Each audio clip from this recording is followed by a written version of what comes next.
cast in aluminium, born in the 80s. 5.3 litres, nothing left to hide. Newport Pagnell shaped it, cylinder by cylinder. A V8 built by hand, not a single one the same as another.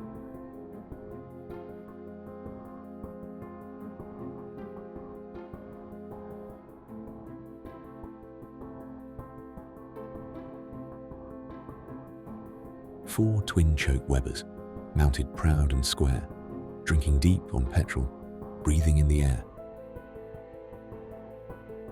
Nigh on 400 horses, waiting on command, the fastest heart in Britain, built almost entirely by hand. Forged internals, turning smooth and true, a crankshaft counterweighted, balanced through and through.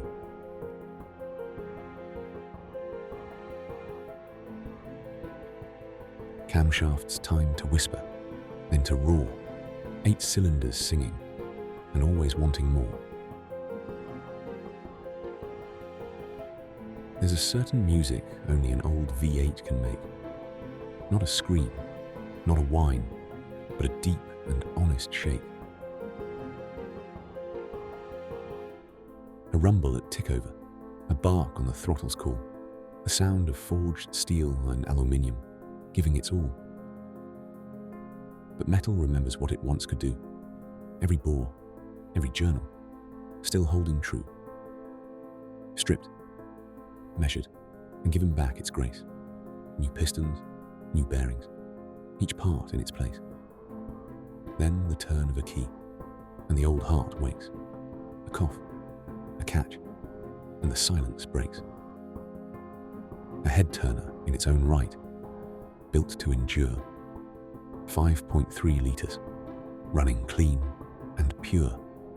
Not just an engine, but a piece of the road. Aston's fire, once more bearing the load.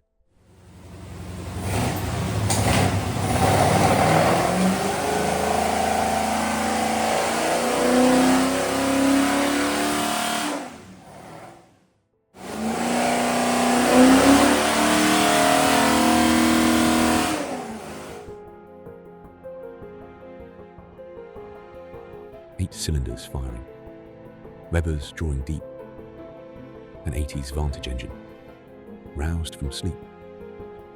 Not as brash as others of the day, but a long bonnet and a growl that still stopped traffic on its way.